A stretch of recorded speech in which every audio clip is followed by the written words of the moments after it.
Hey guys, what is up? It's Olivia. I hope you're all doing very well. Today I am here with my second wrap-up of 2017.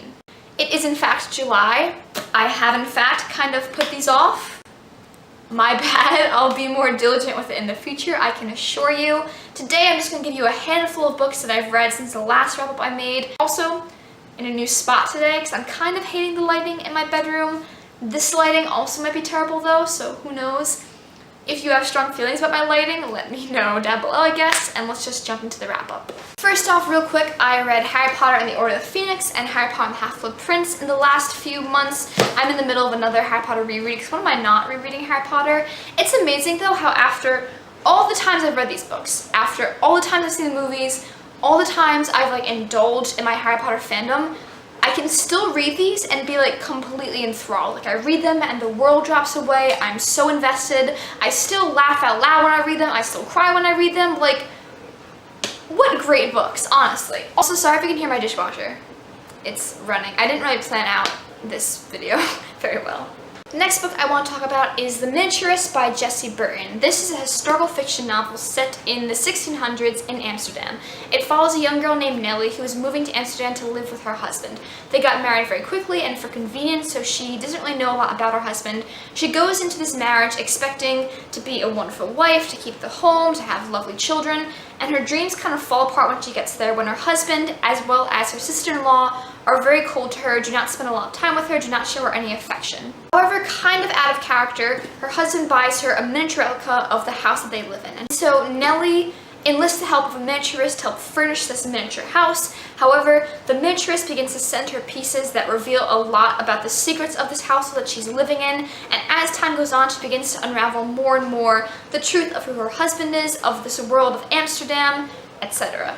The book is beautifully written. It is written exactly how you want a really rich historical novel to be written. The writing is very beautiful, mildly poetic, but very grounded in this world of Amsterdam. The only two complaints I sort of have are, one, I felt like there was a lot of back and forth in terms of the character development, particularly between Nellie and her sister-in-law. They'd go from hating each other to making up, to hating each other to making up, so there's a little too much back and forth for me.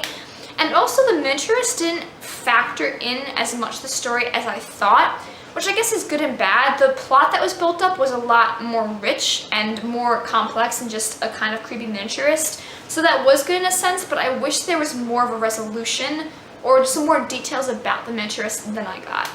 The next book I'm going to mention is my first disappointing read of the year because I really didn't like it that much, and that is Me, Earl the Dying Girl by Jessie Andrews. This book follows Greg Gaines, who is a senior in high school and has spent most of his high school career kind of just skating by. He doesn't have a lot of friends, he's not part of any crowd or any activity, he just kind of likes to float under the radar. That all changes when his mother makes him befriend this girl who's just been diagnosed with cancer in his school. His mother thinks that he'd be a great friendly face for her to have around through this difficult time, and meeting her and becoming part of her life kind of changes the way he sees himself and sees his place in high school. I thought I was kind of going to a quirky, funny book, sort of all the style of Dante and Aristotle and Dante and Perks of Being a Wallflower, but I just didn't really get any fulfillment from this book. There were times when I think the author was trying to infuse some deeper meaning or message and it kind of just fell flat for me. Also, there's a lot of humor in this book coming from Greg, coming from his voice, and I did not find him funny at all. I found him rather unfunny. I maybe chuckled once or twice, but for the most part, his humor was very much based in I'm a boy going through puberty and I'm hormonal, which really isn't my kind of taste in terms of humor. At one point, I was you've mentioned this girl's boobs 5 times. I know you want to nuzzle them. Please stop mentioning it. The next book I read this year, I actually listened to an audiobook, which I don't often do, but I absolutely love the audiobook, and I absolutely love this book, which is I'm kind of late to the game because it's The Raven Boys by Maggie Stiefvater, but holy crap, this book is so good. I absolutely loved every single part of it. I'm sure most of you guys know what this book is about, but this follows Blue Sargent, who was raised her entire life by psychics. Her mother's a psychic, her aunt, all her female cousins are psychics. She befriends these 4 boys who go to a very posh prep school in the area. She never really expected to be friends with the guys from that school, but they all kind of become friends, and she gets wrapped up into this quest that these 4 boys are on. They are on a quest to find the dead body of a Welsh king this long dead Welsh king. There's a legend that if you find this body, the Welsh king can grant you any sort of wish. I love the magic system in this book, if you can call it that. The way that Maggie Stiefvater incorporated this very interesting science about like psychic energy and ley lines and the Welsh king and all those different forms of like mythology and psychic stuff came together to be like a really unique plot that I was super invested in and I loved learning about. Also, these characters are phenomenal.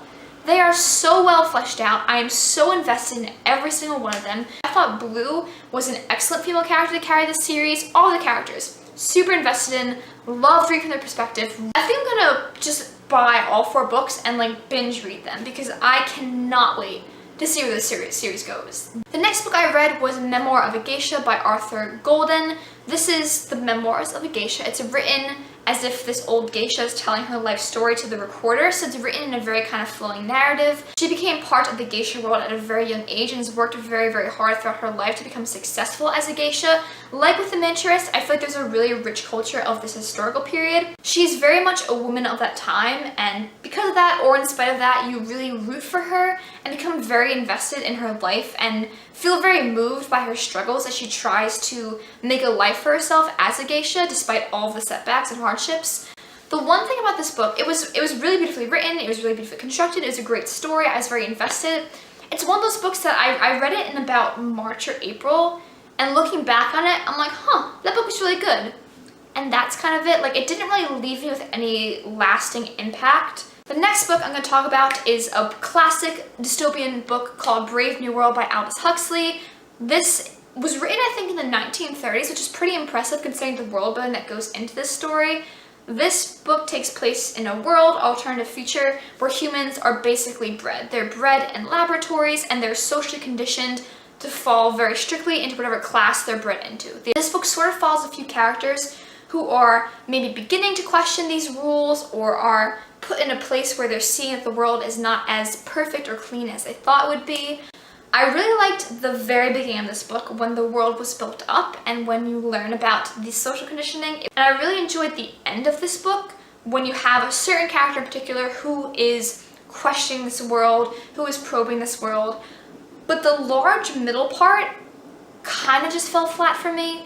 It went in a direction and followed a plot that I found odd, a little bit dull, a little bit confusing as well. The beginning and the end seem to have like powerful points about society and the way that we may or may not question things, while the middle just didn't really seem to have a huge impact.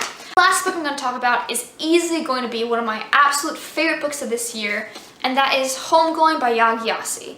This book is phenomenal. This book starts off in the perspective of 2 half-sisters in Ghana who do not know each other exist. One half-sister becomes married off to a rich white colonist and has children with that colonist, while the other half-sister is taken prisoner and sold into slavery and eventually moved across the Atlantic to the United States. You start with those 2 sisters, and then every single chapter after that follows one of their descendants. It goes their children, their grandchildren, great-grandchildren, on and on and on.